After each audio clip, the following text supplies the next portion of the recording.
స్వార్థధ్వని సిలువ ధ్వని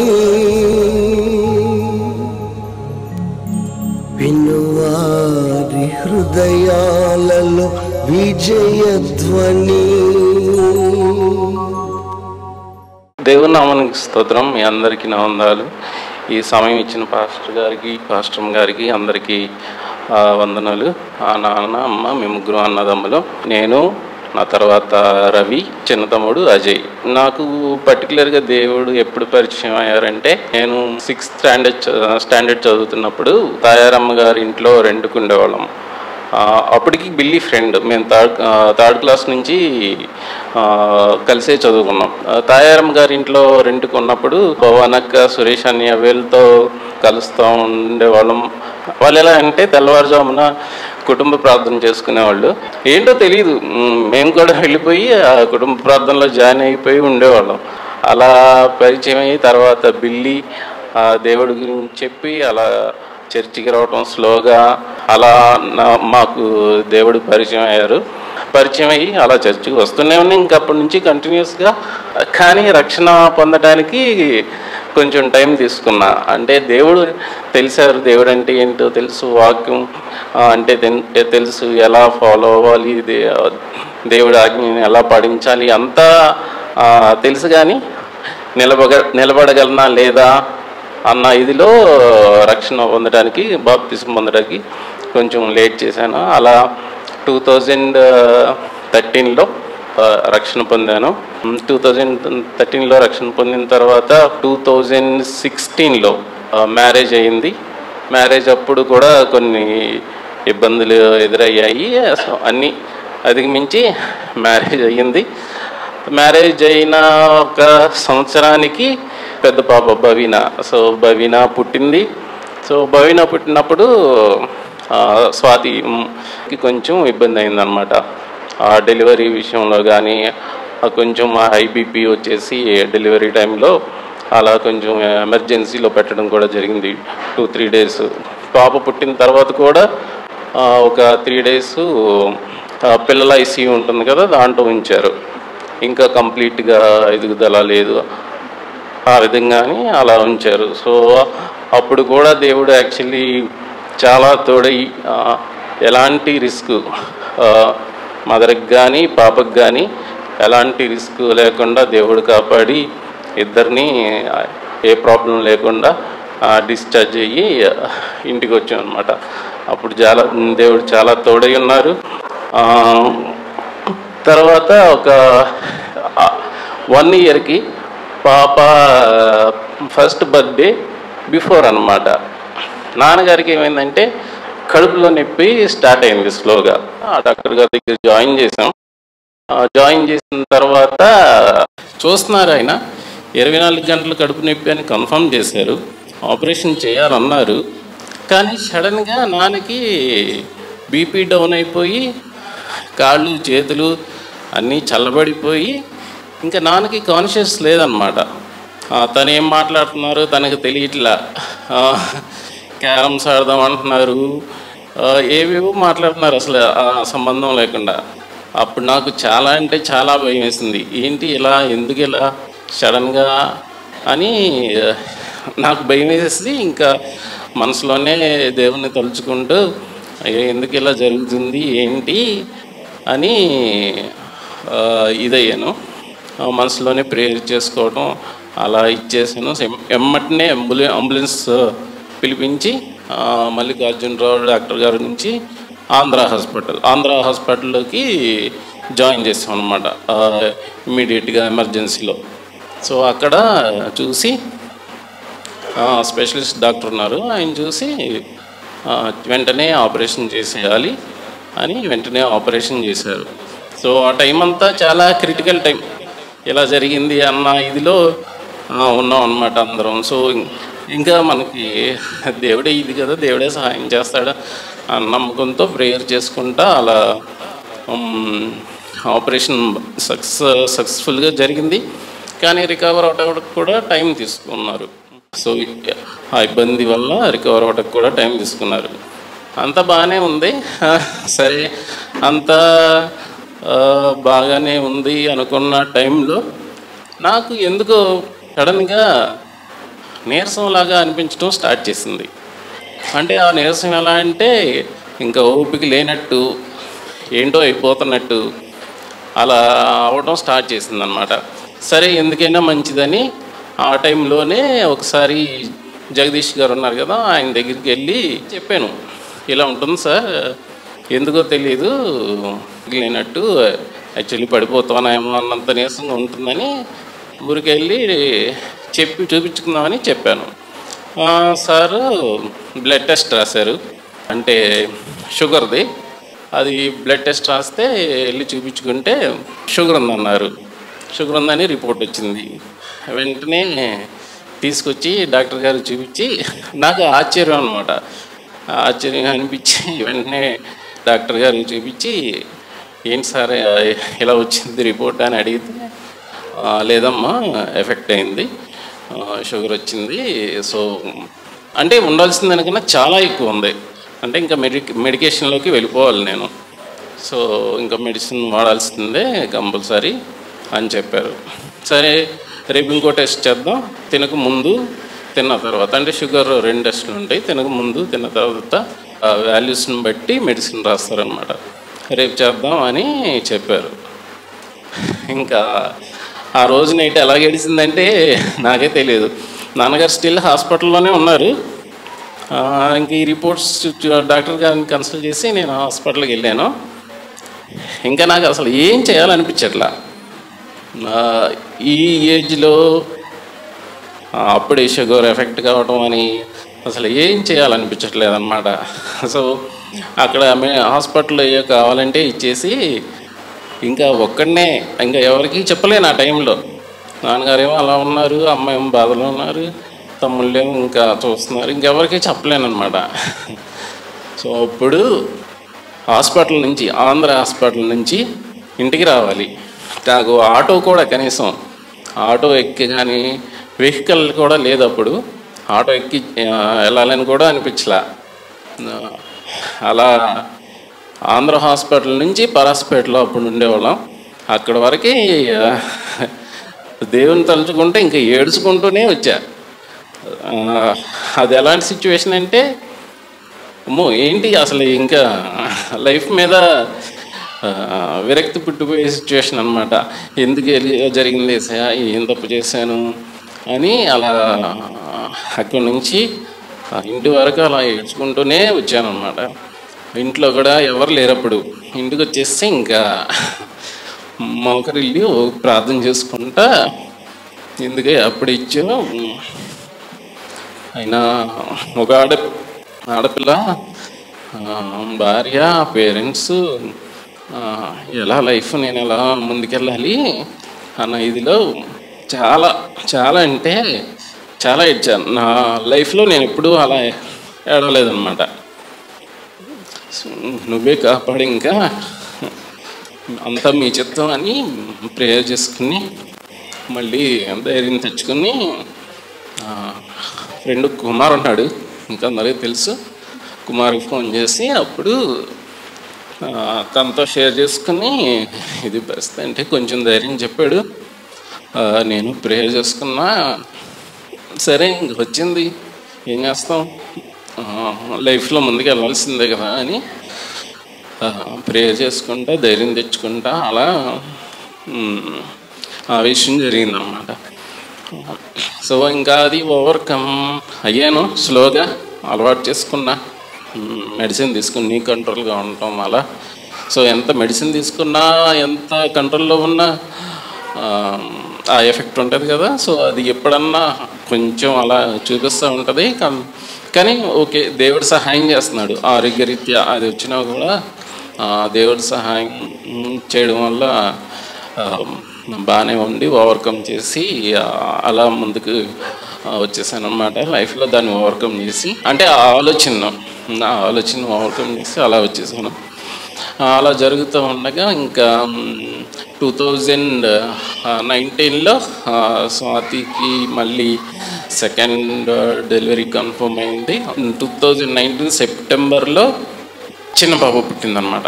అప్పుడు స్వాతి చాలా స్ట్రగుల్ చేసింది.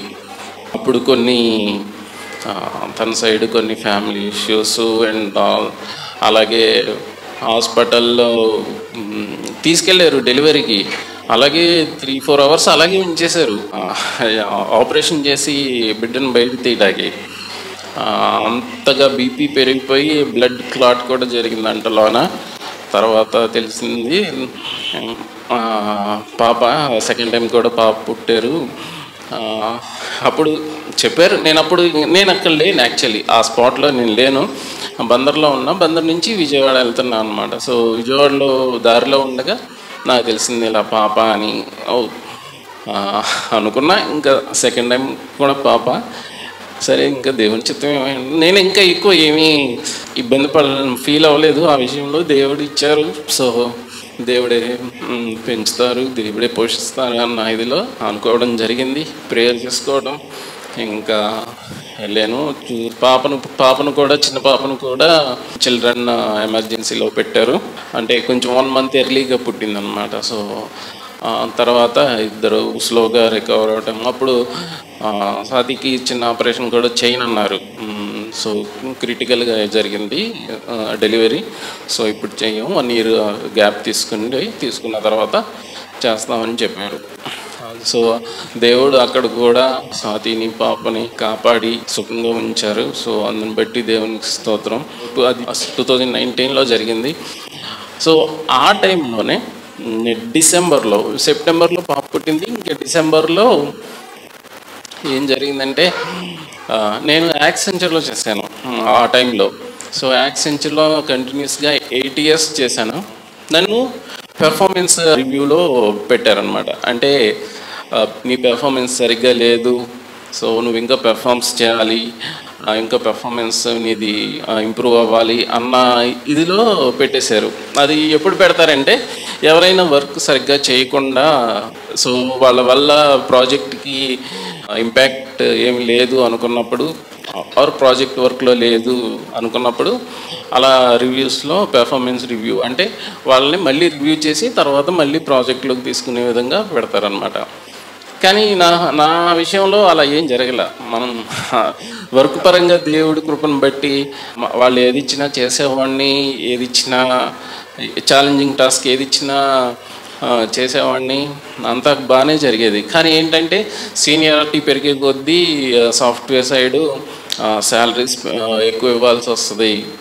అండ్ దాంట్లో కూడా పాలిటిక్స్ ఉంటాయి. వాళ్ళకి నచ్చకపోతే వీడు మనం చెప్పిన మాట సరిగ్గా వినట్లేదు, వాళ్ళకి ఫేవర్గా ఉండే వాళ్ళకి కొంచెం ఇంపార్టెన్స్ ఇవ్వడం, అలా చేయడం ఉంటాయి అన్నమాట. సో నేను చాలా ఆర్గ్యూ చేశాను. అంటే వాళ్ళు ఏవేవో రకరకాల కారణాలు చెప్పారు.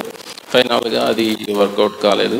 సరే ఇంకా నేను ఇలా పేపర్స్ పెట్టేశాను. కానీ నాకు వేరే జాబ్ లేదు, చేతిలో వేరే జాబ్ ఉంచుకుని నేను ఆ డెసిషన్ తీసుకోలే. బట్ ఆ డెసిషన్ అయితే ఆ టైంలో తీసుకున్నా, పెట్టేశాను. వాళ్ళు 3 months వరకు నాకు ఇస్తారు పేపర్స్ పెట్టిన. 3 months వరకు నోటీస్ పీరియడ్ ఉంటుంది, 3 months శాలరీ ఇస్తారు.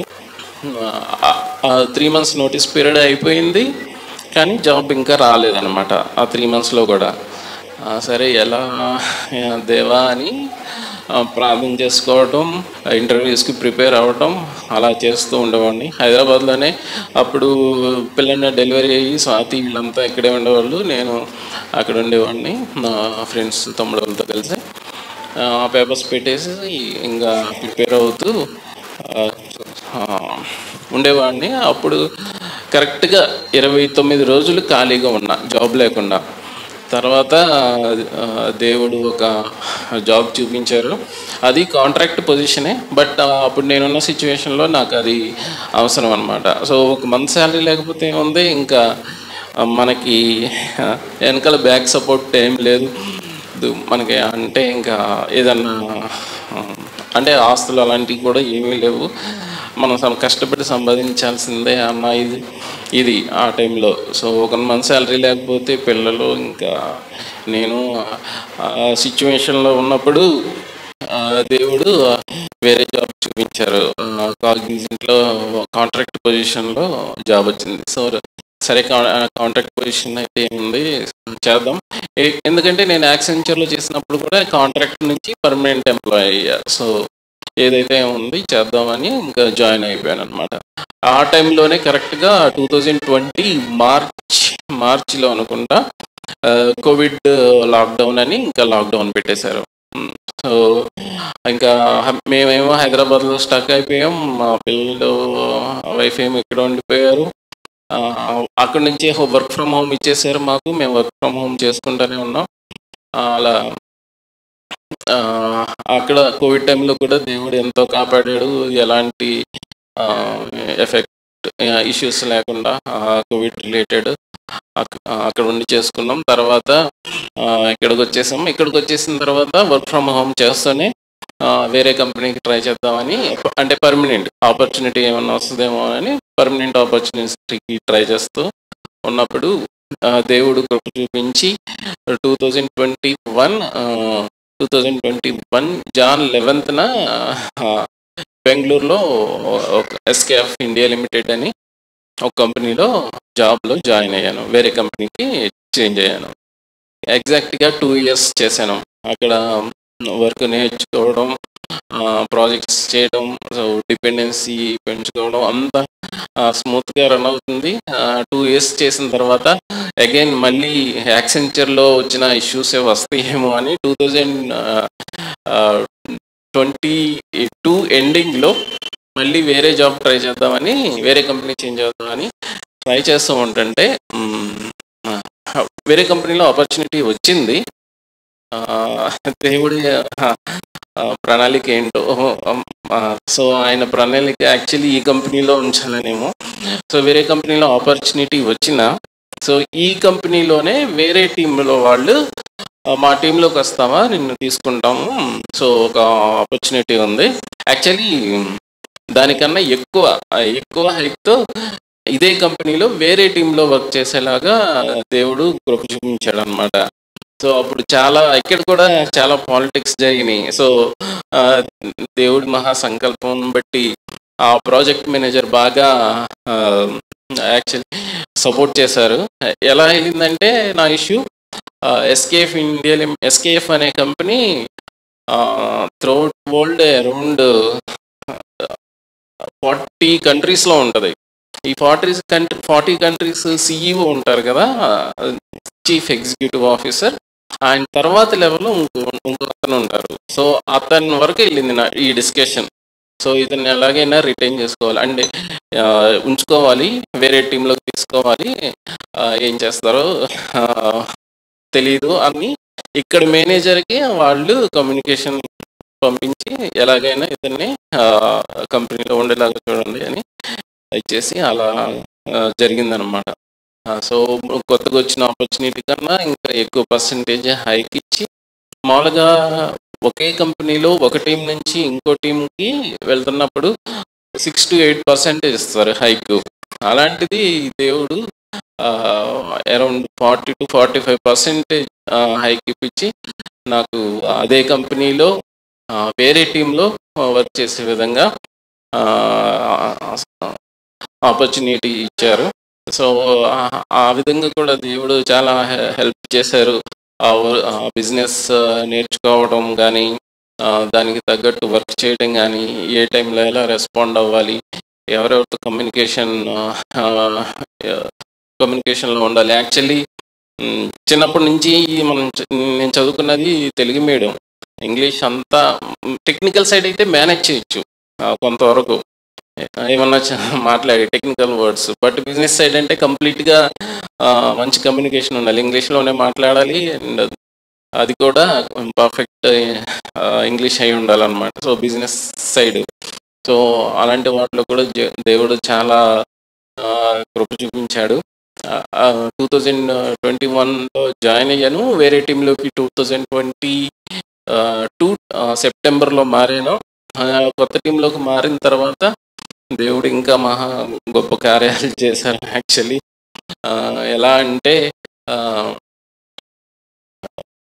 2023 నా వాగ్దానం ఏంటంటే దీవెనకరమైన వర్షంలు కురిపింతును అని నాకు వాగ్దానం వచ్చింది. ఆ వాగ్దానాన్ని యాక్చువల్లీ 2023లో దేవుడు నెరవేర్చారనమాట. సో చాలా దీవెనలు అనమాట. ఎలా అంటే నాకు జాబ్ జాయిన్ అయినప్పటి నుంచి ఆశ ఉండేది, ఒక్కసారైనా వేరే కంట్రీ వెళ్ళి రావాలి, జస్ట్ అలా ఒక 1 వీక్ అయినా వెళ్ళి రావాలి, చూడాలి అని ఆశ ఉండేది. సో దేవుడు ఆ అవకాశం నాకు 2023లో ఇచ్చారు. ఒక 2 వీక్స్ అది కూడా నా కోసం ఒక మేనేజర్ అక్కడ నుంచి సపోర్ట్ చేశారన్నారు కదా, సో ఆయన కూడా హెల్ప్ చేశారనమాట. సో 2023 మేలో నేను స్వీడన్ వెళ్ళడం జరిగింది. 2 వీక్స్ కోసం వెళ్ళే ముందు కూడా పాస్టర్ గారితో ప్రేయర్ చేయించుకున్నాను. ఆ 2 వీక్స్ ప్రయాణం కూడా సాఫీగా జరిగించి మళ్ళీ తిరిగి ఒక్కడనే వెళ్ళా. సో జనరల్గా ఆఫీస్ నుంచి వెళ్ళేటప్పుడు టీమ్స్కి వెళ్తారు, కానీ నా టీంలో నేను ఒక్కడనే ఇక్కడ నుంచి చేస్తాను, ఇండియా నుంచి. ఇంకో అతను స్వీడన్, మా మేనేజర్ వచ్చి లోటన్లో ఉంటారు, లండన్. సో మేము ముగ్గురం ఒక టీం. సో అందరం వెళ్ళి స్వీడన్లో కలుసుకుని ఆ 2 వీక్స్ కూడా ప్రాజెక్ట్ గురించి డిస్కస్ చేసి తిరిగి రావడానికి దేవుడు ఎంతో మేలు చేశారు ఆ విషయంలో. వచ్చిన తర్వాత June 18th 2023 June 18th actually నా ఫైనాన్షియల్ స్టేటస్ కానీ నా స్థితిని కానీ తీసుకుంటే నేను కారు కొనుక్కుంటా అన్న ఇదిలో లేను, ఆ స్థితి కాదు నాది. కానీ దేవుడు మహాదయని బట్టి ఆ ప్రాజెక్ట్ ఆ కంపెనీలో వేరే టీంకి మూవ్ అవటం వల్ల, కొంచెం శాలరీ పెరగటం వల్ల కంపెనీ నుంచే దేవుడు ఆ విధంగా కృప చూపారు. కంపెనీని సపోర్ట్ చేసి, అంటే కంపెనీ వాళ్ళే తీసుకుంటారు వాళ్ళ పేరు మీద, కానీ అది మనం యూజ్ చేసుకుంటాం అనమాట. అలా కారు తీసుకోవడానికి దేవుడు కృప చూపాడు. సో అప్పుడు కూడా పాస్టర్ గారుతో ప్రేయర్ చేపించి కారు తీసుకోవడం జరిగింది. 2023 అది జూన్లో జరిగింది. మళ్ళీ 2023 చివరికి వచ్చేసరికి డిసెంబర్లో బెంగళూరులోనే ఇంకా ఉంటున్నాం బెంగళూరులో. సో వేరే టీంలో మారిపోయాను. సో ఇక్కడే ఉండాల్సి వస్తుందేమో ఇంకో 2 years.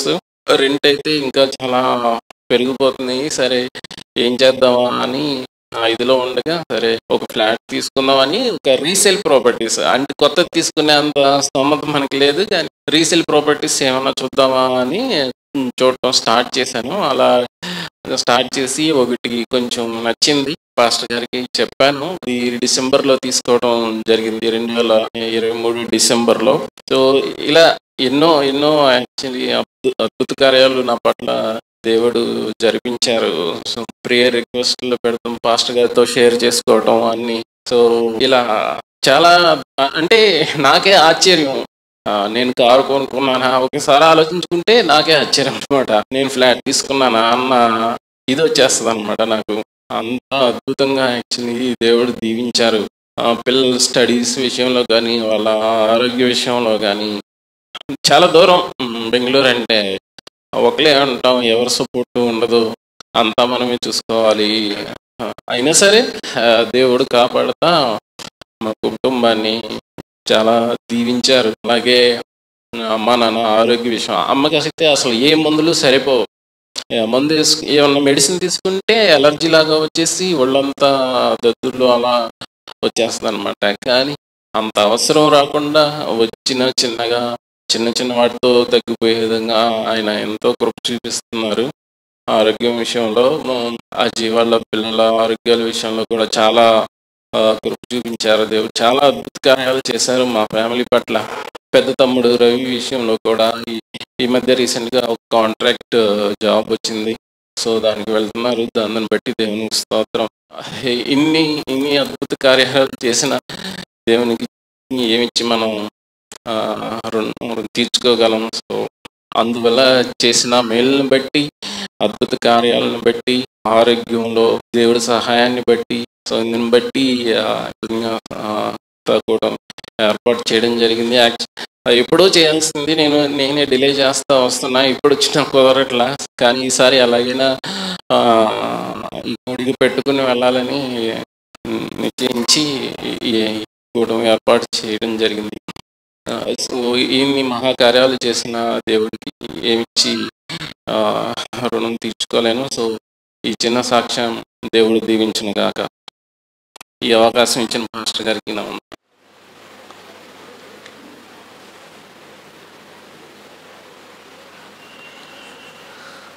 చాలా సంతోషం. మరి పరిపూర్ణంగా సాక్ష్యం చెప్పారు. అవసరం, కొన్ని విషయాలు మనకు తెలియవు. నా మటుకు నేను ఏం పైకి వస్తారు, ఎలా వస్తారు, వారి ఫ్యూచర్ ఎలా ఉండబోతుంది అనుకున్న రోజులు కూడా ఉన్నాయి. ఇప్పుడు సాక్ష్యం చెప్పటం వల్ల తెలిసింది ఆటంకాలు కలగటం, వాటిని అధిగమించటం. మరి కొన్నిసార్లు కుటుంబ పరిస్థితులు, అనారోగ్య పరిస్థితులు, మరి జాబ్ పరిస్థితులు, అప్ అండ్ డౌన్స్ లైఫ్లో, మరి వివాహ విషయాలు, పిల్లల విషయాలు, ఈ రీతిగా మరి చాలా చక్కటి సాక్ష్యం. మంచిగా టీవీకి ఇస్తాం. టీవీ పరిచర్యలు కూడా ప్రసాద్ మనకి ఎంతో సహకారి. పాపం చూడండి, మరి ఆయన నేను ఇంత సహాయపడుతున్నాను అని కానీ మరొక మాట చెప్పలేదు. ఇక బిల్లు మనకి హైదరాబాద్ పంపే విషయంలో నిరీక్షణ ఛానల్లో మరి ఆయనకు బాధ్యత అప్పగించాం, నమ్మకంగా మనకు సహాయపడతారు అని. ఇక బిల్లు తప్పకుండా అక్కడి నుంచి పంపించేస్తారు. ఇక మనం ప్రసంగాలు పంపిస్తూ ఉంటాము. మరి వారి తమ్ముడు అజయ్ కూడా, ప్రసాద్ బాధ్యత, అజయ్ కూడా కొంచెం అన్నదమ్ములు ఇద్దరు కలిసి చాలా భారం, మామూలు విషయం కాదు. మేము ప్రసంగాలు పంపించటమే చాలా భారం వారు భరిస్తున్నారు.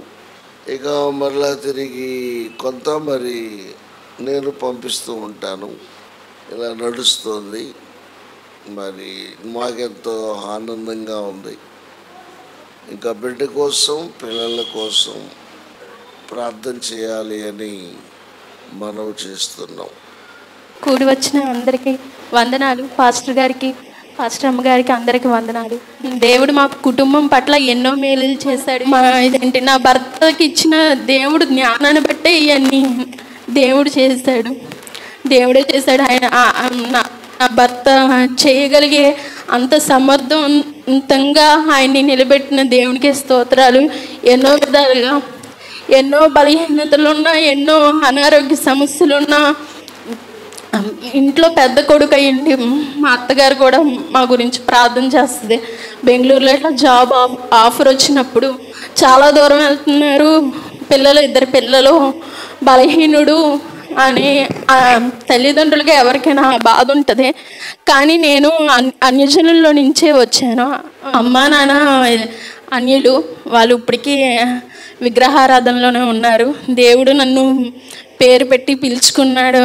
2016లో మాకు మ్యారేజ్ అయింది.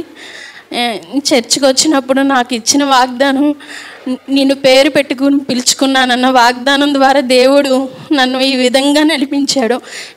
నా భర్త నన్ను ఫోర్స్ చేయాల, నువ్వు ఇట్లా చర్చికి రా, ఇట్లా ఈ విధంగా అని. ఆ కుటుంబంలో మామూలుగా మా అత్తగారు అనేది ప్రార్థన చేసుకోమని, కానీ నాకు తెలియకుండా నేనే ప్రార్థనలు చేసుకుంటాం. నా బిడ్డల గురించి, నా భర్త గురించి, నా కుటుంబం గురించి, ఎలాంటి ఇబ్బందులున్నా, ఇరుకులున్నా, ఎక్కువగా ఇంకా నేను సమస్తం ఏదన్నా బాధ కలిగిన నేను ఇప్పుడు ఏంటంటే ఎక్కువ దేవుడి మీద ఆధారపడడం అలవాటు చేసుకున్నా. ఏ బాధ ఉన్నా, ఏ ఇబ్బంది ఉన్నా భర్తకి, తల్లిదండ్రులకి చెప్పకుండా ముందు దేవుడికి, అయ్యా ఇలాంటి పరిస్థితి ఇది అని అనుకుంటా. బెంగళూరు ఇట్లా అవకాశం వచ్చినప్పుడు అది కాంట్రాక్ట్ బేస్ది కంపెనీ. 2 పిల్లలు, అత్త మామ, కోవిడ్ టైంలో ఇంటి దగ్గర అందరం ఉన్నాము. కానీ దేవుడు ఆ జాబ్ లేకపోతే మా పరిస్థితి చాలా ఇదిగా ఉండేది. అది చిన్న విషయం అనుకుంటారు, కానీ ఆ టైంలో ఆ జాబ్ లేకపోతే వేరేగా ఉండేది. ఆ జాబ్ ఇచ్చినందుకు దేవుడికి స్తోత్రాలు. అంత మంచి కంపెనీలో నా భర్తకి జాబ్ ఇచ్చినందుకు ఆయనకే స్తోత్రాలు. ఏదన్నా ఆ విధంగా నడిపించారు. భయపడతా ఉంటే అనుకునేదాన్ని, అయ్యా బలహీనులకి బలాన్నిచ్చే దేవుడు నువ్వు ఉండగా మీ ఎందుకు భయపడాలి నేను ఆ వాగ్దానాన్ని పట్టుకుని నేను ప్రార్థన చేసుకునేదాన్ని.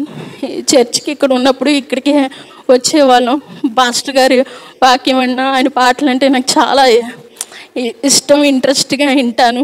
ఇంకా పాస్టర్ గారు వాక్యం చెప్తుంటే నాకు ఇంకా వినాలి, ఇంకా లోతుగా తెలుసుకోవాలి వాక్యం అన్న ఇదితో ఉండేదాన్ని. ఆ విధంగా బెంగళూరు వెళ్ళాము. అక్కడికి వెళ్ళిన తర్వాత బిడ్డలకు కూడా అక్కడ వాతావరణానికి ఎన్నో బలహీనతలు ఉన్నా, ఎన్నో ఇదిగా ఉన్నా, పెద్ద బిడ్డకి అయితే తొందరగా మాటలు రాలేదు, అంటే కొంచెం నెత్తిగా వచ్చేయి. ఏదైనా డాక్టర్ దగ్గరికి చూపించాను కూడా అన్నారు. కానీ దేవుడు మహాకృప వల్ల నేను బాగా ప్రార్థన చేసుకునేది. అయ్యా నువ్వు మోషేకి తోడు అన్నట్టు నా బిడ్డ నోటికి నువ్వు తోడుగా ఉండు, నోటి మాన్యం గల మోషేకి నువ్వు తోడున్నావు కదా, అదేవిధంగా నా బిడ్డకి నువ్వు తోడయ్యి ఉండయ్యా అని. చిన్న బిడ్డకు కూడా చాలా బలహీనతలండి. ఎర్లీగా డెలివరీ అయినప్పుడు చాలా వీక్గా ఉండేది డెలివరీ అన్నప్పుడు. కానీ దేవుడు ఈ విధంగా నా బిడ్డలు ఇట్లా ఉన్నారంటే కేవలం అది దేవుడు కృప వల్లే. మా అత్తగారి ప్రార్థనలో నా భర్త ప్రార్థనలో ఆ విధంగా ఎక్కువగా మేము దేవుడి మీద ఆధారపడడం వల్ల మా అమ్మ నాన్న కుటుంబాల్లో అనేవాళ్ళు సొంత గృహం లేదు అనేవాళ్ళు అనుకునేదాన్ని. 2 ఆడపిల్లలు ఉన్నారు, నేను జాబ్ చేస్తున్నారు, ఒక ఇల్లు కట్టుకోవాలి, ఇల్లు ఏ విధంగా అని ప్రార్థన చేసుకునేదాన్ని. దేవుడు ఆశ్చర్యకరమైన రీతిలో ఎన్నో విధాలుగా మమ్మల్ని హెచ్చించారు, ఆయన పట్ల కృప చూపించారు. బెంగళూరులో అంత పెద్ద ఊర్లో అక్కడ మాకు ఎవరో తెలియదు, ఎన్నో మోసకరమైన. ఒకసారి అయితే 50,000 అట్లా పోయినాయి. కానీ ఇట్లాగా ఇల్లు ఉందన్నప్పటి నుంచి నేను ప్రార్థన చేసుకునేదాన్ని, అయ్యా యేసయ్యా ఒక గృహాన్ని మాకు దయచేయి మాకు అని అన్నట్టు ప్రార్థన చేసుకునేదాన్ని. సమస్తము అన్నీ సమకూర్చి జరుగుతాయని దేవుడు వాగ్దానం ద్వారా మాట్లాడారు. ఆ విధంగా నిజంగానే అన్ని డాక్యుమెంట్స్ కానీ అన్నీ బాగున్నాయి. లాయర్కి చూపిస్తే ఆ విధంగా అక్కడ ఇల్లు కొనుక్కున్నాము, కారు కొనుక్కున్నాము. ఏ కారున్నా ఇల్లున్నా ఆ దేవుళ్ళో ఉన్నాము, అది గొప్పగా నేను చెప్పుకోగలుగుతున్నా. ఈ విధంగా ఆ దేవుడు ఇది లేకపోతే ఎక్కడో ఉండేవాళ్ళు.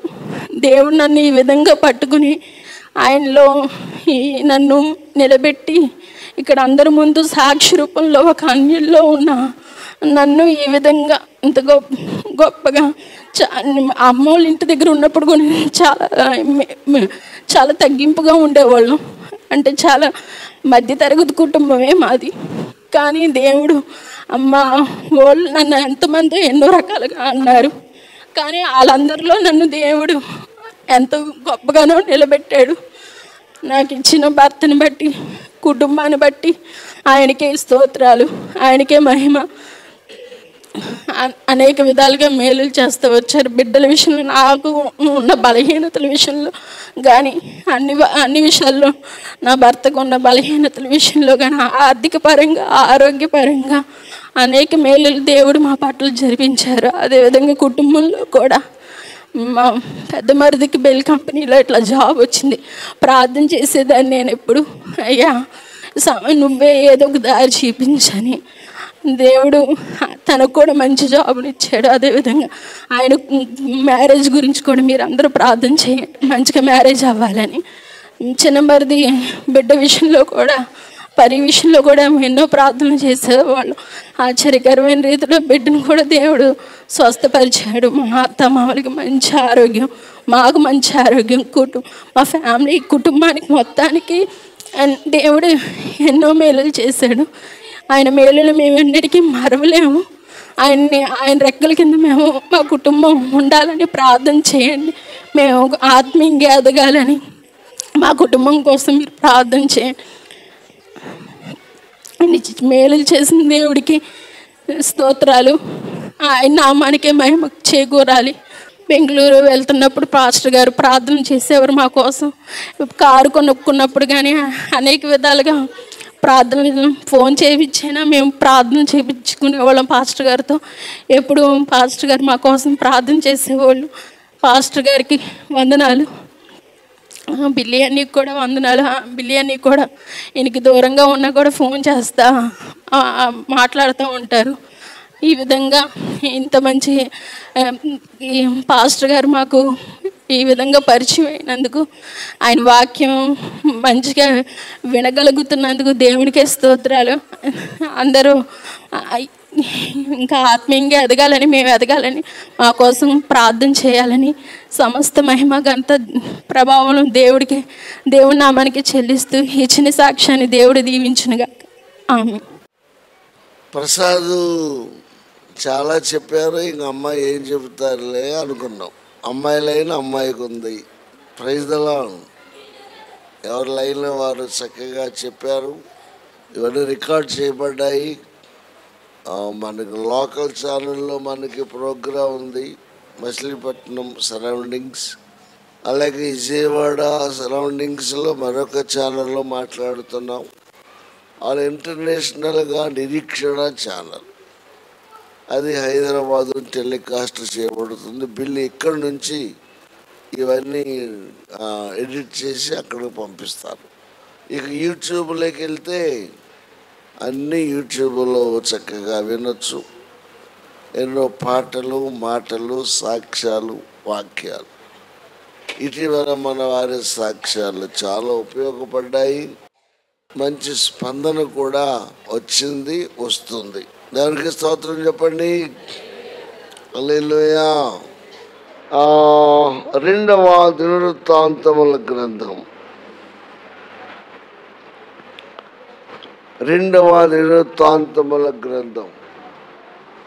ఒక దీవించబడిన వ్యక్తి జీవితంలో నుండి, ఒక హెచ్చింపబడిన ఒక ప్రార్థనాపరుని జీవితంలో నుండి దేవుడిచ్చిన ఆశీర్వాదాలు ఎలా ఉంటాయి, ఎలా ఉన్నాయి, ఆ యథార్థ గాథలు ఒకసారి మనం గుర్తు చేసుకుందాం. రెండవ దినవృత్తాంతముల గ్రంథం 31వ అధ్యాయం.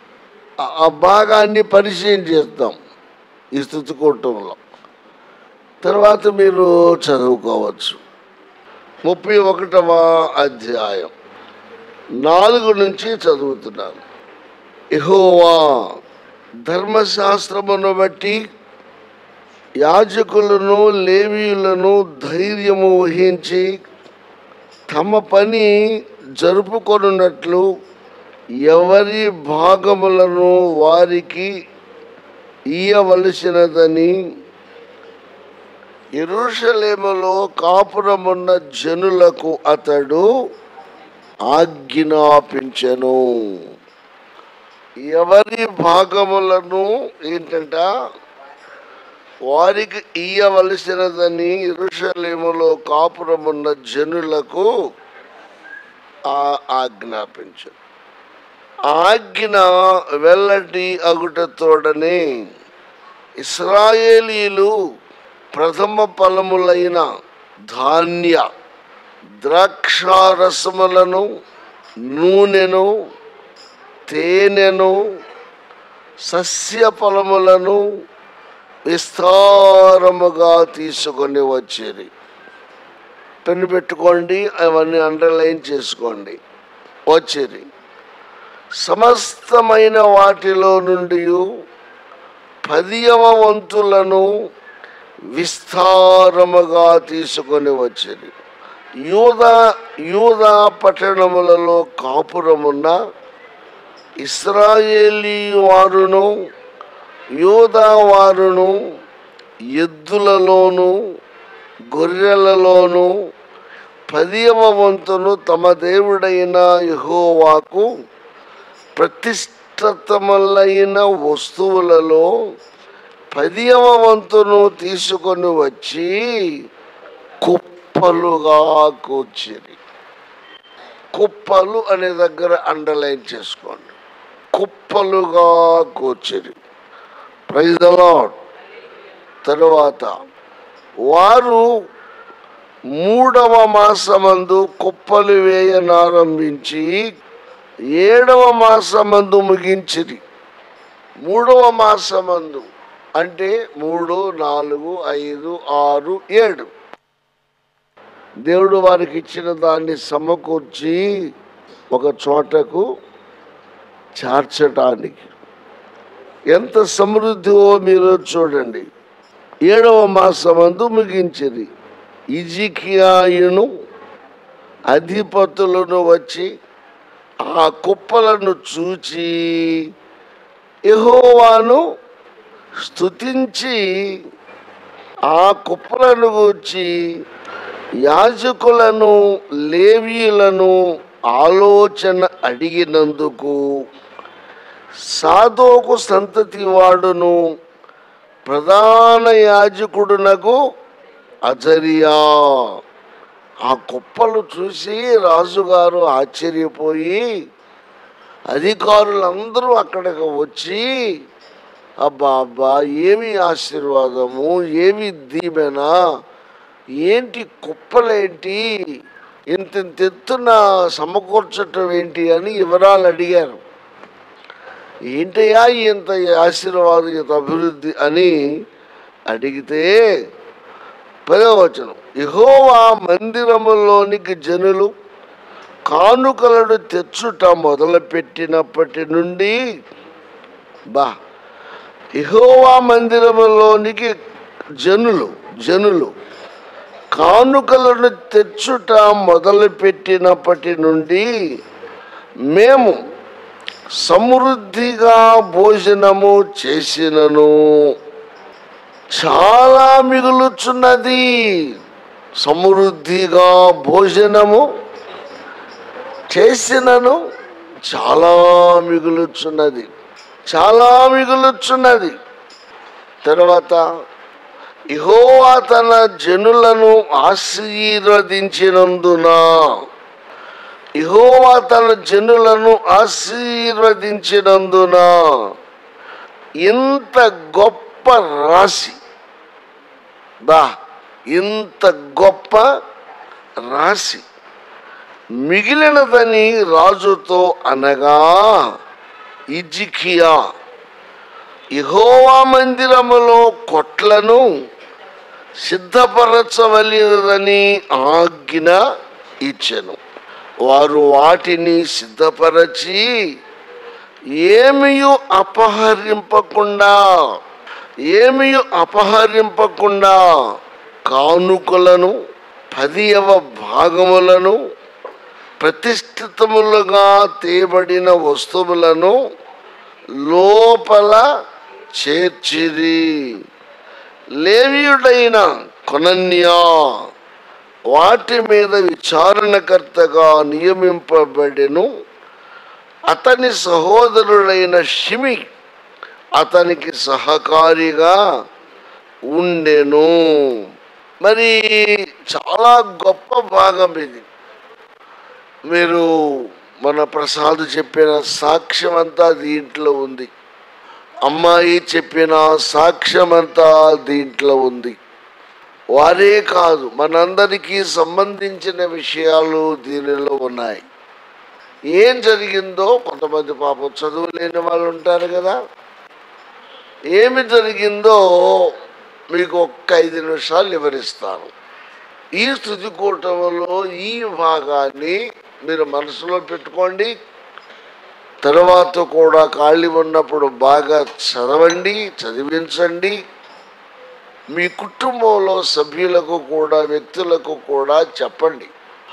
దేవుడు తన యందు విశ్వాసం ఉంచిన వారి పట్ల దేవుడు ఎలాంటి గొప్ప కార్యాలు చేస్తాడు,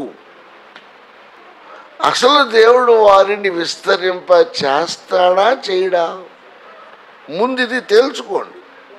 నీవు నమ్మిన దేవుడు నిన్ను దీవిస్తాడా లేదా?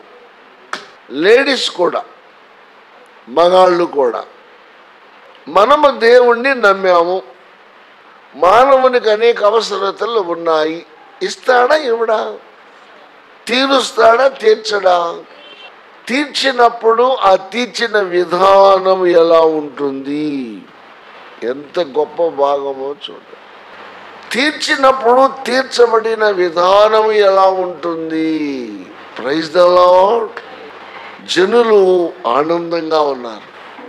పొలాల్లోకి వెడితే పంటలు, ఎడ్లు, పశు సంపద. అక్కడికి వెడితే సమృద్ధి అయినటువంటి పాలు, జీవనాధారం.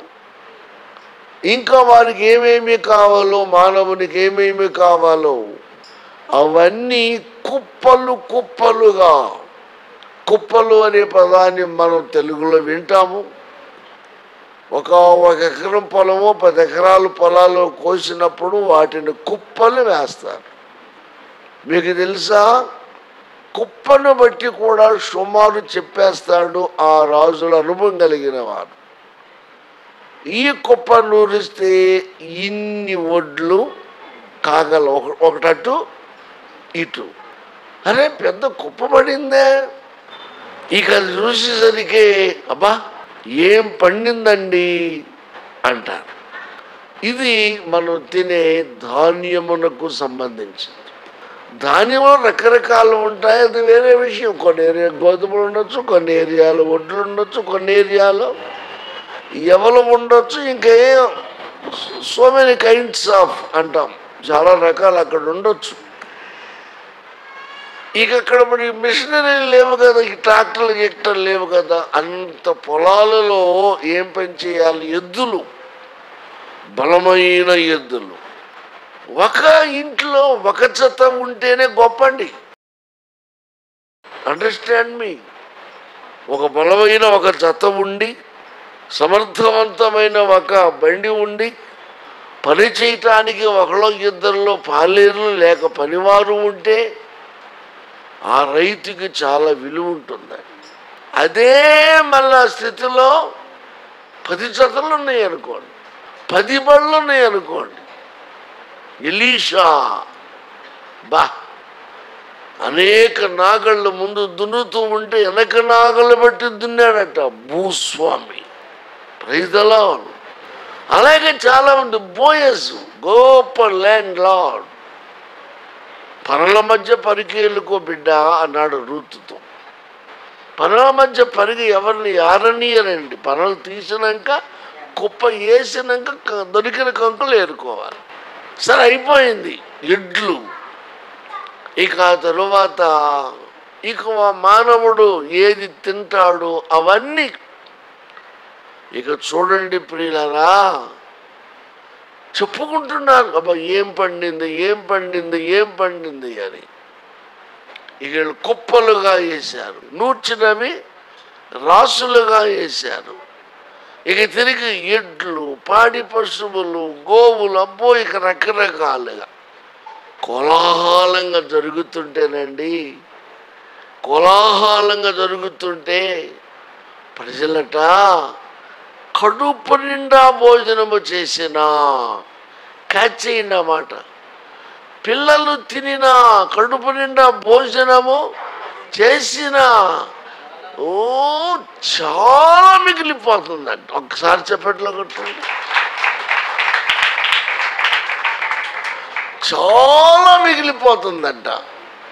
ఏం చేయాలో అర్థం కావట్లా. ఎక్కడ చూసినా సమృద్ధి, సమృద్ధి, సమృద్ధి, సమృద్ధి. గుర్తుపెట్టుకోండి. అలా పండితే యాజకులు దగ్గరకు వచ్చి అడిగారు, ఏం చేయాలి సార్, ఏం చేయాలో తెలియట్లేదు, పిచ్చ పంట పండేశారు. అప్పుడు వీళ్ళు చెప్పారు, వాళ్ళ పద్ధతిలో వాళ్ళు చెప్పారు, మీ దశమ భాగాలు తీసుకురండి, మీరు మొక్కుకున్నాయి ఉంటే తీసుకురండి, ఏమన్నా ప్రతిష్ఠిత అనుకుంటే తీసుకురండి, వాటిని కూడా ఒక చోట చేర్చండి. అవి మందిరానికి సేవకు సంబంధించినవి చేర్చండి. ఇవి మీకు తినటానికి ఉంచుకోండి, దేవుడికి ఇవ్వాల్సిన దేవుడికి ఇవ్వండి, తిండికి కావాల్సిన తిండికి ఉంచుకోండి. అరే దేవుడికి ఇచ్చేవి బోళ్ళంతా చేరిపోయింది. పిచ్చోళ్ళు కొందరు అంటున్నారు ఇవ్వద్దని, కొందరు ఇచ్చారని, కొందరు స్వార్థపరులు ఉంటారు, వారి చేయరు చేయనివ్వరు.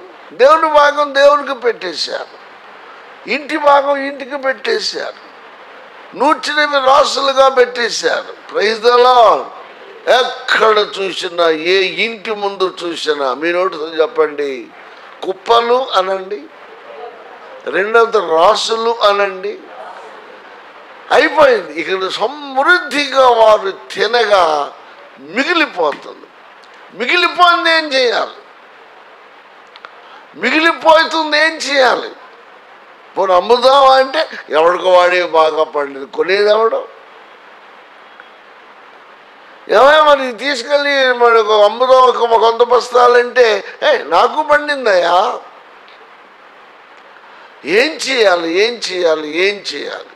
అప్పుడు ఆ వార్త విని, గుర్తుపెట్టుకోండి, ఆ వార్త విని ప్రజల ఆనందములు రాజుగారు హిజ్కియా, పేరు చెప్పండి అందరూ, రాజు పేరు చెప్పండి, హిజ్కియా.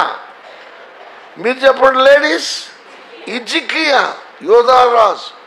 ఆ వార్తను విని పక్కోళ్ళు కలుపుకుని, ఏంట్రా బ్రహ్మాండంగా చెప్పుకున్నారు, బ్రహ్మాండంగా పండిందంట, దేవుడు ఎంత గొప్పవాడు, ప్రజలు ఏమి ఆనందపడిపోతున్నారు, తినగా మిగిలింది ఏం చేయాలో తెలియట్లేదు, దేవుడు భాగాలు దేవుడికి ఇస్తే ఏం చేయాలో తెలియట్లేదు, ఎడ్లు బాగా బలుసున్నాయి, పశువులు బాగా బలుసున్నాయి, ఏం చేయాలో అర్థం కాదంటే రాజుగారు తన టీంని అంట పెట్టుకొని ఈ కుప్పలు, ఈ తెప్పలు, ఈ రాసులు ఇవన్నీ చూడటానికి వెళ్ళాడట. ఇది చదువుతుంటే నాకు అనిపించింది, పంటలు బాగా పండినప్పుడు మన రాజకీయ నాయకులు సీఎం కానీ, పిఎం కానీ, కలెక్టర్ కానీ చూడటానికి వెళ్తారా? మీరు అర్థం చేసుకోండి. పర్వాలేదు, ఈ సంవత్సరం బాగానే పండిందిలే అనుకుంటారు, కానీ పెద్దగా చూడటానికే వెళ్ళరు. ఇక్కడండి సమృద్ధిని చూడటానికి వెళ్ళారు, పండిన పంటను చూడటానికి వెళ్ళారు, నిలవున్న ధాన్యమును చూడటానికి వెళ్ళారు. దేవునికి స్తోత్రం. ఇక్కడ చూడండి, కుప్పలు రాసులు తినగా మిగిలిపోయింది. ఇప్పుడు ఏం చేయాలి అనుకున్నారు? ఏం చేయాలి? అప్పుడు వీళ్ళందరూ పెద్దవాళ్ళందరూ కలిసి మిగిలిన ధాన్యమును వేస్ట్ చేయకుండా, పాడు చేయకుండా, రాబోయే కాలానికి ఉపయోగపడేలాగా కొట్లు కట్టించండి. అప్పుడప్పుడు కొట్లు కట్టించడం మొదలుపెట్టారు. అంటే దాయటం, భద్రము చేయటం. సరే, కొట్లు కట్టేసి కొట్లు మొత్తం నింపేశారు. సరే, మరి ఇప్పుడు చేసేటప్పుడు, తీసుకెళ్ళేటప్పుడు, దాచేటప్పుడు కొందరు దొంగలు కూడా ఉంటారు, స్వార్థపరులు కూడా చెప్పండి ఉంటారు. మరి ఇప్పుడు దాచబడిన ధాన్యాన్ని ఇక ఆ తర్వాత వచ్చేవారికో లేక నెక్స్ట్ ఇయర్కో పంచుకోవాలి, ఇచ్చుకోవాలి అంటే ఏం చేయాలి? నమ్మకమైన వారు వాటి మీద కావలి ఉండాలి. Praise the Lord. అప్పుడు నమ్మకస్తులను కావలి ఉంచారు. ఇక ఆ రీతిగా జరిగిన తర్వాత వార్త ప్రపంచానికి తెలిసిందనుకోండి, అన్ని రాజులు చూడటానికి వచ్చాక అది వేరే విషయం. బ్రహ్మాండమైన సంపద. దీంట్లో మనం ఏమర్థం చేసుకుంటామంటే, మనము నమ్మిన దేవుడు, ప్రైజ్ ది లార్డ్, నీవు నిజంగా నమ్మగలిగితే, నమ్ముట నీ వల్ల అయితే, నిన్ను, నీ పొలమును, నిన్ను, నీ విద్యను, నిన్ను, నీ ఉద్యోగమును, నీ సంపదను దేవుడు బహుగా దీవించగలడు. హల్లెలూయా. ఒక్కొక్కసారి మిగిలిపోద్ది, ఏం చేయాలో తెలియదు. మీకు తెలుసా, ఇది మనకేదో ఉందని ఇంకోటికి ఇస్తానికి వెళ్తే కొంతమంది తీసుకోరండి, కొంతమంది గబుక్కుని తీసుకోరండి, మాకు అక్కర్లేదంట. అమెరికాలో ఉన్నతమైన వ్యాపార శిఖరం కూలిపోయింది కదా, అవునా? విమానంతో దాడిటవాడు వస్తామా? తిరిగి మళ్ళా ఒకవేళ అలాంటి దాడి జరిగినా కూలిపోకుండా అమెరికా వాడు రోషంతో నిర్మాణం మొదలెట్టాడు. మళ్ళీ అదే ప్లేస్లో కోట్ల డాలర్స్ కుమ్మరించేశారు. గుర్తుపెట్టుకోండి, అప్పుడు సౌదీ అరేబియా నుండి కొన్ని వేల కోట్ల డాలర్లు పంపించారు. ఎవరు? సౌదీ అరేబియా రాజులు అక్కడక్కడ ఉన్నాయి.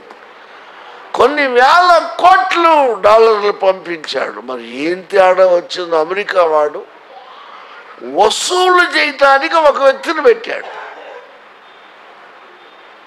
ఒక టీంను పెట్టాడు. ఒకడు ఎవరు ఇస్తే తీసుకోండి, అక్కర్లేదు. ఏం తేడా వచ్చిందో నేను చదివాను.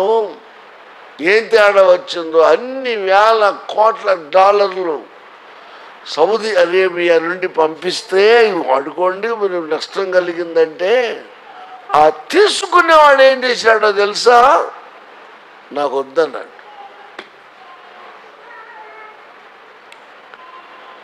నాకు వద్దన్నాడు. నువ్వు ఇచ్చేది ఏంట్రా? మరి ఇస్తూ ఈడేం ఫీల్ అయ్యాడో, నాకు అక్కర్లేదన్నాడు. మరి ఏంట్రా నీకైనా పోగు చేయమని నీకిస్తే నువ్వు వద్దంటావని అమెరికా నాయకులు ఆ వద్దన్న వ్యక్తిని అనలేదండి. నాకు నచ్చలే, నాకు వద్దన్నా. వాళ్ళే ఆడిచ్చేది ఏంటి? మనమే అమెరికా వెళ్ళినప్పుడు కూడానండి ఒక సన్నివేశం జరిగింది. ఒక తెలిసిన ఆయన మాకు పరిచయం అయ్యాడు, చాలా దూరంలో ఉన్నాడు. మేమున్న ఏరియాకి ఆయన వచ్చేసి ఇక్కడ కారు బుక్ చేసుకుని ఒక రోజు మాతో గడపడానికి ఇష్టపడ్డాడు. మేము ఒక ఇంట్లో ఉన్నాం, ఇంటి ఆయన పర్మిషన్ తీసుకున్నాం. మళ్ళీ ఎందుకైనా ఏదైనా జరిగితే ఇంటి వాళ్ళతో రెస్పాన్సిబిలిటీ, పంపరు గబుక్కుని. సరే అనుకున్నాం, కారు తీసుకున్నాం, ఉదయం బయలుదేరాం, ఒక చోట బ్రేక్ఫాస్ట్ తీసుకున్నాం, ఒక చోట భోజనం చేసుకున్నాం, కొన్ని బుక్ స్టాల్స్ దర్శించాం, సాయంకాలం దాకా తిరిగాం. ఇక మీరు వెళ్ళిపోండి, మేము వెళ్ళిపోతాం అని అంటే ఆ తిప్పిన వ్యక్తి మీరున్న ఇంటి దగ్గర దించుతాను అన్నాడండి. మీరున్న దించుతాను అని ఏదో ఆ ఇంటి ఆయనకి ఆయన ఏదో స్వీట్ హాట్లు కొన్నాడు. వచ్చారు, ఇక మేము కారు దిగేసాం. వెళ్ళండి బ్రదర్, 1 night ట్రిప్ బాగా జరిగింది, చాలా ప్రాంతాలు తిరిగాం. మంచి కాస్ట్లీ ఏరియాలకు తిప్పండి. ఎంత డబ్బు ఖర్చు పెట్టాడు ఏమో తెలియదు. ఇక్కడికి వచ్చి ఈయన సిద్ధం చేసింది, బ్రదర్ ఇది ఉంచండి అని ఇంటానికి ఇవ్వబోయాడండి. ఇంటి ఆయన తీసుకోవాలా, ఇంటి ఆయన తీసుకోవాలా? అక్కర్లేదు బ్రదర్, అక్కర్లేదు బ్రదర్ అనేసరికి ఆయన చిన్నపోయి ఎంత బతిలాడినా తీసుకోకపోతే వెనక్కి తీసుకుంటూ తన కారులో పెట్టుకోవడానికి వెళుతూ అన్నాడు, మీరు తీసుకోకపోవటమే కరెక్ట్ అన్నాడు. అంటే ప్రెస్టీజ్ విషయం అక్కడ. అంటే ఎవరికి వారి సమృద్ధి కోసం చెబుతారు. ఎవరికి వారి చెప్పండి, సమృద్ధిగా ఉంది. ఒకవేళ ఉన్నవాడిస్తే లేనివాడు తీసుకోవచ్చు, అది వేరే విషయం. ఒకసారి ఒక సాయిబాబా భక్తుడు అన్నాడు, ఒక క్రైస్తవుడు బీదవాడైనా మేము పెట్టింది తినడం మేము ఆశ్చర్యపోతున్నాము. ఇలా పెడితే గబుక్కుని తినాలి, లేనివాడు కాబట్టి కానీ తినడం. బైబిల్లో అంత గొప్పతనం ఉందా? Praise the lord. బైబిల్ దేవుడు అంత నిక్కసి, అంత కసి, అంత పట్టుదల ఇస్తాడా? గుర్తుపెట్టుకోండి, ఒకే విధానం. ఏంటది? నేను నమ్మిన దేవుడు గొప్పవాడు, నీకిచ్చినవాడు త్వరగా నాకుని ఇస్తాడు. నిన్ను దీవించినవాడు నన్ను దీవిస్తాడు. నిన్ను హెచ్చించినవాడు నన్ను హెచ్చిస్తాడు. ఒకటి దరిద్రుడుగా ఒక ధనవంతుడుగా చేసే పక్షపాతం ఆయనకు లేదు. కానీ కొన్నిసార్లు పరిస్థితులు మారవచ్చు. Praise the Lord. కొంచెం ఆలస్యము కావచ్చు. కాబట్టి ఒకటి నమ్మండి, ప్రసాద్ అడుగడుగున తిన్న దెబ్బ నేననుకున్నాను. ఎక్కడ నాకెందుకు? నేను ఇజ్రాయెల్ దేశం వెళ్ళినప్పుడు మన ప్రసాదం చోటకి తీసుకెళ్ళాడు మన బిల్లి. నన్ను వచ్చి రిసీవ్ చేసుకున్నారు. అక్కడికి వెళ్ళి అక్కడ ఉన్నాను. మళ్ళీ అక్కడి నుంచి నన్ను విమానం ఎక్కించారు. అక్కడ హైదరాబాద్ దాని ఏదో విమానాశ్రయం కొత్తగా కట్టారు, రాజశేఖర రెడ్డి కట్టారు. అక్కడి నుంచి నేను హమాస్ వెళ్ళిపోయి ఈజిప్ట్ వెళ్ళాము. మళ్ళీ వస్తూ మళ్ళీ ఇంటికి తీసుకొచ్చారు. మగపిల్లలు వాళ్ళే వంట చేసుకుంటున్నారు. ప్రసాదం ఉన్న చోట 4-3 కలిసి ఉంటున్నారు. మనవాళ్ళే, మన పిల్లలే. మరి భోజనం సంగతి ఏంటన్నా? మేము వండేస్తామన్నారు. వీళ్ళు ఏం వండుతారా, ఏం రుచిగా ఉంటుంది అనుకున్నాం. అరే ఈ మగపిల్లలు కలిసి వండారు, సూపర్గా ఉంది. లేడీస్ కూడా రాదు, చాలా రుచిగా ఉంది. ఏంటి వాట్ ఈ టేస్ట్?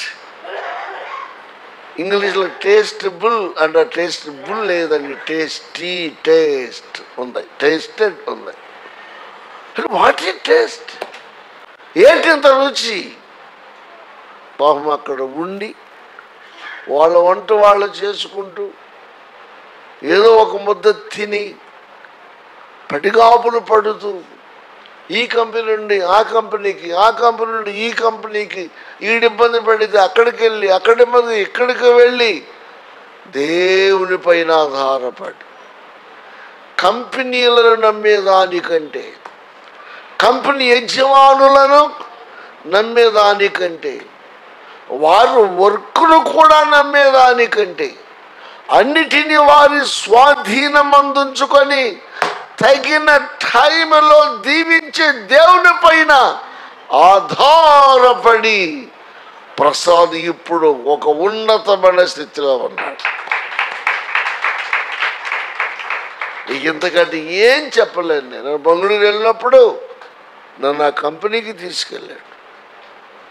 బాబు కుమారుడు కంపెనీ చూడాలి, I want see your company, let us go అన్న, వెళ్దాం చూద్దాం పదన్న. తీసుకెళ్ళి అంకుల్ ఇక్కడ ఈ కంపెనీలో పనిచేస్తాం. అని what is salary your getting? ఏం అద్భుతమయ్యా, సింపుల్గా ఉంటావు. కష్టపడ్డాను అంకులు, దేవుడు దీవించాడు, నా అంచనాన్ని మించి దీవించాడు. చెప్పాడుగా ప్యాకేజీ విషయంలో, మంత్లీ లేక ఇయర్లీ ఎట్లా ఇచ్చేదానిలో నా అంచనాన్ని మించి. మన దేవుడు దీవించే దేవుడు. నువ్వు నమ్మితే దేవుని మహిమను చూస్తావు. మన అమ్మాయి, నాకు వాక్యం అంటే ఇష్టం, ప్రార్థన అంటే ఇష్టం. మరి దేవుణ్ణి నమ్ముకున్న మా వాళ్ళని నమ్మలా, నేను నమ్మా. హిందూ బ్యాక్గ్రౌండ్. ప్రసాద్ లవ్ మ్యారేజా, ఇంటర్ కాస్ట్ మ్యారేజ్ అన్నా.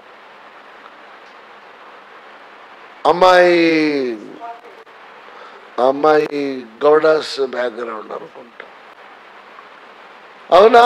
చూడా బిడ్డ ఎంత ఎంత నేను దేవుడిని నమ్మా, నా దేవుడు మమ్మల్ని దీవించాడు. మన దేవుడు దీవించే, అరే కుప్పలు కుప్పలు కుప్పలు. కొన్నిసార్లు కొంతమంది ఇళ్లలో దేవుడిచ్చింది ఏం చేయాలో తెలియదు. ఏం చేయాలో తెలియదండి. ఇదే మళ్ళా దావీదు చెప్పాడు, నా గిన్నె నిండి పొర్లుచున్నది, దేవునికి మహిమ కలుగునగాక. అన్నము లేక తిరిగిన రోజులు ఉన్నాయి కదా, 2 రోజులు 3 రోజులు పస్తులు ఉన్న రోజులు ఉన్నాయి కదా. ఒకడికి మేలు చేసాము, వాడి పొలం బాగా పండింది, 400 మంది ఉన్నాము, 4 మెతుకులు లేవు మనకు. ఆనాడు వాడికి మేలు చేసినప్పుడు మనం ఏమి వాడి దగ్గర తీసుకోలేదు. మీరు వెళ్ళి కలవండి, కాస్త సహాయం చేస్తాడేమో అంటే వెళ్ళి దావీదు మబ్బగా వచ్చామంటే వాడు బాగా తిని బాగా త్రాగి కొవ్వెక్కి వాడు అన్నాడు, దావీదంటే ఎవడరా అన్నాడు. అన్నీ ఉన్నాయి బైబిల్లో. అంటే వాడు చేసిన మేలు మరచిపోయాడు. ఇది కూడా చాలా తప్పు, మరచిపోకూడదు. ఒక వ్యక్తి పేరు చెప్పినా నాకేం భయం లేదు, మన ఒంగోలు సంసోన్ ఉన్నాడు. బెంగళూరు టీము మన ఏరియాలో తిరుగుతున్నారని తెలిసింది. నేను వెళ్ళొచ్చినప్పటికీ నన్ను కూడా పంపయ్యా అన్నాడు. సరే ఎంక్వైరీ చేసుకున్నా పలానా చోట ఉన్నారని తెలిసింది. తెనాలికి పట్టుబడి మధ్యలో ఒక ఊరు వచ్చారు. అని ఎవరు శ్యాంబాబు తెలిసిన వాడు ఉంటే వెళ్ళాలి. ఆ రోజు నైట్ నేను అమలాపురంలో మెసేజ్ ఇవ్వాలి. తాయరమ్మ గారి అల్లుడికి ఆపరేషన్ జరిగింది విజయవాడలో. బహు బిజీగా ఉన్నాను నేను. ఇక మేము బయలుదేరాము, తెనాలి వెళ్ళాము. తెనాలి దిగేసరికి పొద్దుపోయింది. తెనాల్లో ఎంక్వైరీ చేస్తే వాళ్ళు అన్నారు, ఇప్పుడు మీరు వెళ్ళే ఊరు బస్సు సౌకర్యము, గుర్తుపెట్టుకోండి, నాకు ఊరికే కోపం రాదు. ఇప్పుడు ఏం చేయాలి? రిక్షా వాళ్ళు బ్రతకటం కోసం అక్కడికి వచ్చి రిక్షాలు వేసుకుంటారండి. సినిమా హాల్ అయ్యేసరికి, స్టేషన్లు వచ్చేసరికి, బస్సులు వచ్చేసరికి పాపం బ్రతుకుదేరు. అవునా? అక్కడికి వెళ్ళామండి మేము. వెళ్తే ఏ మంచం చూసినా చిగిడి అంటే బీడీల కంపు, సిగరెట్ల కంపు. ఆ వాసనే పడదు నాకు. ఎక్కడే కళ్ళు మూసుకున్నాము, తెల్లారిపోయింది. దాదాపు 2 గంటల బస్సు అన్నారు. వెళ్ళాము, ఆ బస్సు క్యాచ్ చేసాం. అటు మధ్యలో దించి వెళ్ళిపోయాడు. అక్కడి నుంచి నడవాలి, మంచి ఎండ, 9-10 ఆ గంటలు నడవాలి. నాకు నిద్ర లేదు దాని మీద, నీరసం వచ్చేసి మళ్ళీ నా ప్రోగ్రాం పగలు దిలీప్ను పలకరించాలి, నైట్ని ఎక్కడ ప్రసంగం చేయాలి? అమలాపురం వెళ్ళి ప్రసంగం చేయాలి. నడుస్తూ ఉంటే నేను సంసోన్తో అన్నాను, సంసోనా మరి ఒకవేళ నువ్వేమనుకోవద్దు, నిన్ను కొంచెం నేను లిఫ్టప్ చేయటానికి ఇప్పుడు నేను ఎంత ప్రయాసపడుతున్నానో అంటూ అన్నాను. రేపు నువ్వు దీనిని గుర్తుపెట్టుకోగలవా అన్నా. అన్నీ చెప్పాం. కొంతమంది అంటారు అన్నీ చెప్పాలా అంటారు. కొన్ని చెప్పక తప్పదు. ఎందుకని? ఇజికియా లాంటి వాడు ఉంటాడు, నామా లాంటి వాడు కూడా ఉన్నారు ఈ సొసైటీలో. నడిచి వెళ్ళే వాళ్ళని పట్టుకున్నాం, రికమెండ్ చేసాం, పరిచయం చేసాం, అప్పగించాం. ఈ వ్యక్తిని ట్రైనింగ్కి పంపాలి బెంగళూరు అనుకుంటున్నాం. ఓకే మేము తీసుకెళ్తాం మీరు అందరూ మాట్లాడి చేసాం. మళ్ళీ విజయవాడ వచ్చి దిలీప్ను కలుసుకొని, దిలీప్ను పలకరించి మళ్ళీ విజయవాడ బస్ స్టాండ్కి వెళ్ళి అక్కడి నుంచి ఇప్పుడు ఎక్కడికి వెళ్ళాలి చెప్పండి? అమలాపురం వెళ్ళి ప్రసంగం చేయాలి. తీరా వెళ్ళి తాడేపల్లిగూడెం వెళ్ళి అక్కడి నుంచి ఇంకో చోటుకి వెళ్ళి అక్కడ బస్సు మారాలి. అక్కడి నుంచి బస్సు లేదు, కొట్టుకులాడిపోతుంది ప్రాణం. మొత్తానికి ఏదో దొరికింది. అక్కడ రిక్షా దిగా. నాకు ఆ పాస్టర్ ఏమో అంబేద్కర్ బొమ్మ దగ్గర అన్నాడు ఆయన. కానీ ఏ బొమ్మ? అంబేద్కర్ బొమ్మలు ఎక్కడ ఉంటాయి, ఇన్ని ఉంటాయి అని నాకు చెప్పరా, పలాంటి పేట అని నాకు చెప్పరా. ఏమనుకోమాకండి, రిక్షా ఒకటి మంది ఎవడన్నా ఉంటే నేను అంబేద్కర్ బొమ్మ దగ్గరికి వెళ్ళాలి, టైం అయిపోతుందన్న. ఈ రిక్షా వాడు ఏ అంబేద్కర్ బొమ్మ, ఏ పేట ఏంటి అడగకుండా అన్నాడు. ఎక్కేసా, తీసుకెళ్ళి అంబేద్కర్ బొమ్మ దగ్గర ఆపి ఇదే బొమ్మ దిగో అన్నాడు. అక్కడ మీటింగ్ లేదు, ఈటింగ్ లేదు. అప్పుడు అడిగాను నేను, ఏంటి ఇంకొక బొమ్మ ఉందా అన్న. ఇంకో చోట ఉందన్నాడు. అక్కడ బాని అన్నా, డబల్ ఛార్జీ అవుద్దన్నాడు. సరే పానివరా బాబు అన్న. అక్కడ తీసుకెళ్ళాడు. ప్రజలు మీటింగ్ అయిపోయి బయటకు వస్తున్నారు. నా రిక్షా వెళ్ళి ప్రజల ముందు ఆగి పాస్టర్ గారు ఏడ్చేశాడు.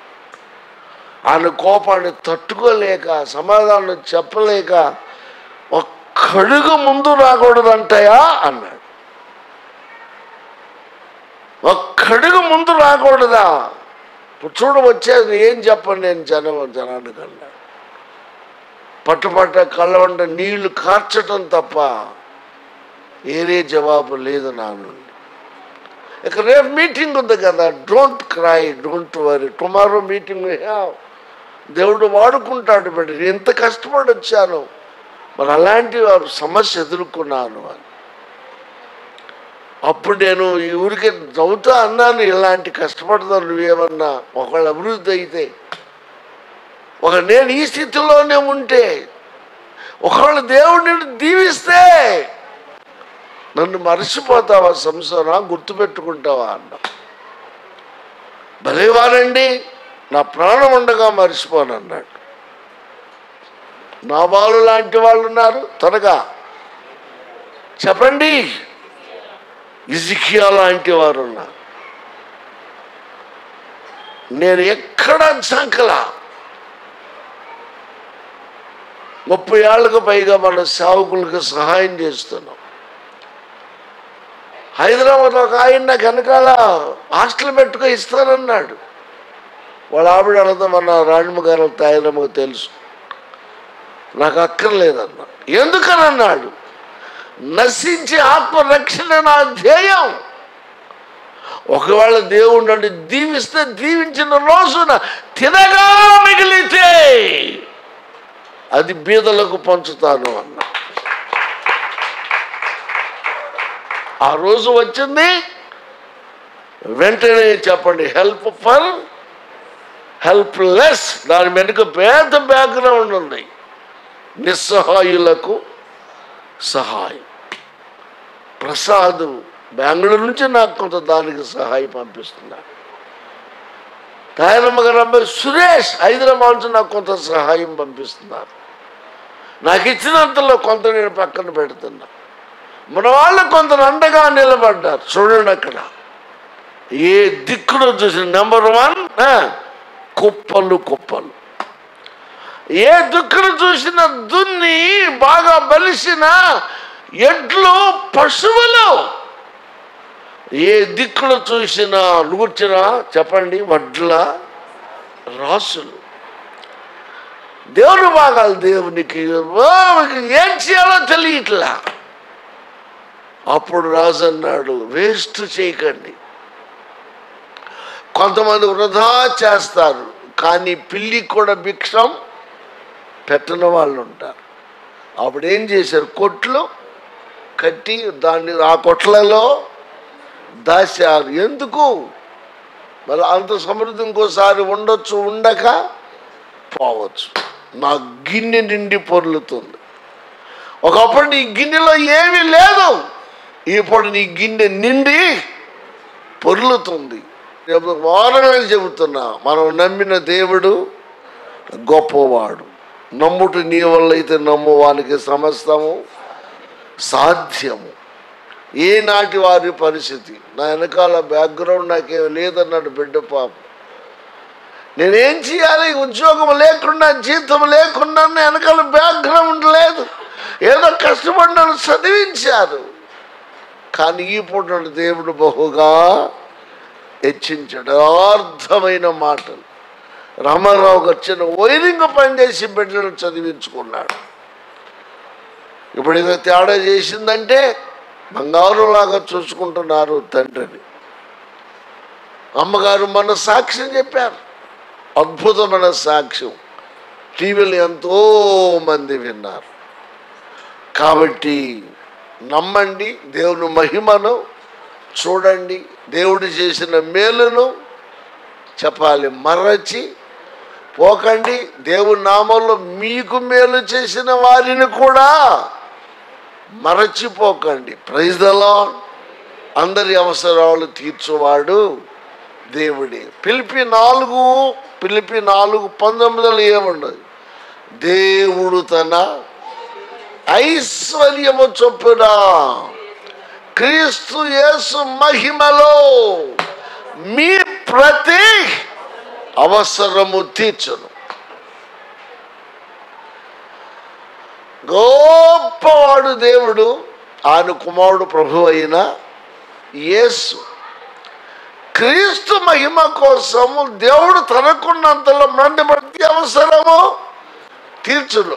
అందుకే మనం ప్రార్థన చేస్తూ ఏమంటాం, యేసు నామమున వేడుకొనుచున్నాము తండ్రి.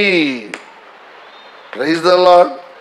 దేవుడు ఇంకా ఆ బిడ్డలను దీవించునుగాక, ఇంకా అమ్మాయిని దేవుడు దీవించునుగాక, ఇంకా వారి బిడ్డలు దేవుడు ఇంకా అభివృద్ధిలోనికి తెచ్చునుగాక. అన్నిటికంటే ముఖ్యమైన ఆత్మరక్షణ సర్వలోక సంపద కంటే విలువైంది. Praise the Lord. ఆ రీతిగా మనం ఎదుగుదాం. మిగిలిందుంటే ఏమన్నా భద్రం చేసుకుందాం, తప్పు కాదు. Praise the lord.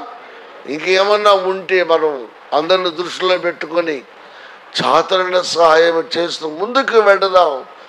దేవునికి సాక్షులుగా బ్రతుకుదాం. 10 మందికి మన ఆశీర్వాదాన్ని చెప్పుదాం.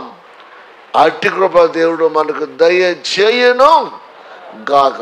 తండ్రి మీ నామమునకు స్తోత్రాలు, వందనాలు చెల్లిస్తున్నాం. బెంగళూరు నుంచి బిడ్డలు ఇక్కడికి వచ్చి మా ఆత్మీయ బిడ్డలుగా, మా చర్చ్ మెంబర్స్గా మనందరూ కలిసి బ్రహ్మాండంగా ఈ కూటాన్ని ఏర్పాటు చేశారు. మనస్ఫూర్తిగా పడిన కష్టాలు, ఇరుకులు, ఇబ్బందులు, ఆర్థిక లేమి, జేబులు ఖాళీ అవటం, తిరిగి మళ్ళా నింపబట్టం, ఆకలితో ఉండటం, కడుపు నిండా భోంచేయటం, ఇన్నని మేము చెప్పలేము. చక్కగా చెప్పారు. ఈ సాక్ష్యం అనేక ఉపయోగపడుటకు సహాయం చేయండి. అమ్మాయి కూడా చక్కగా చెప్పారు. ఆ బిడ్డను దీవించాలి, ఆశీర్వదించండి. వారికి ఇచ్చిన బిడ్డలను కూడా ప్రయోజకరాండ్రుగా చెయ్యండి. ఒక సవాల్తో కూడిన భాగాన్ని మీరు మాకు ఇచ్చారు, నాకిచ్చారు, మాకిచ్చారు. Praise the lord.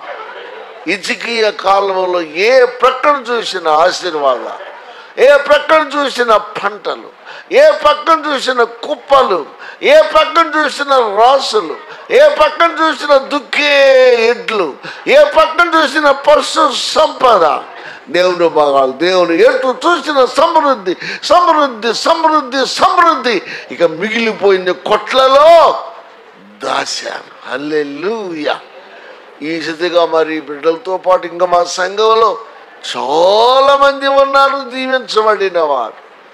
నా ప్రాణమా యెహోవాను అంతరంగములో సమస్తమా ఆయన పరిశుద్ధ నామమును సన్నుతించు. ఆయన చేసిన ఉపకారములలో దేనిని మరువకము. Praise the lord. ఈ మాటలు నెరవేర్చుటకు సహాయం చేయండి. బిడ్డలందరినీ దీవించండి. మధ్యాహ్నం చాలా చక్కటి భోజన ఏర్పాట్లు చేశారు. దేవుడు వారికి సమృద్ధిని అనుగ్రహించును గాక.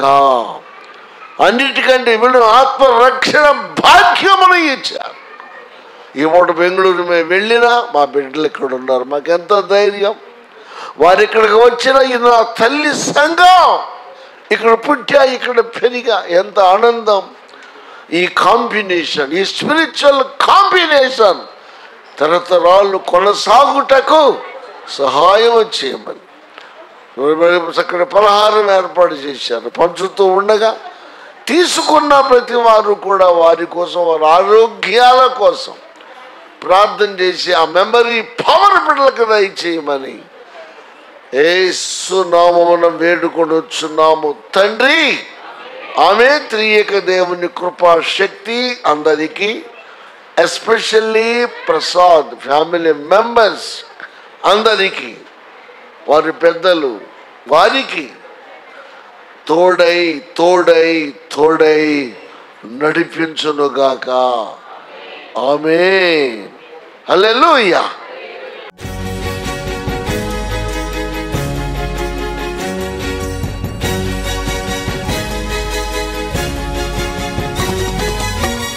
యేసుని మాటలు వినగా వినగా మనసుకు శాంతి, ఆత్మకు రక్షణ.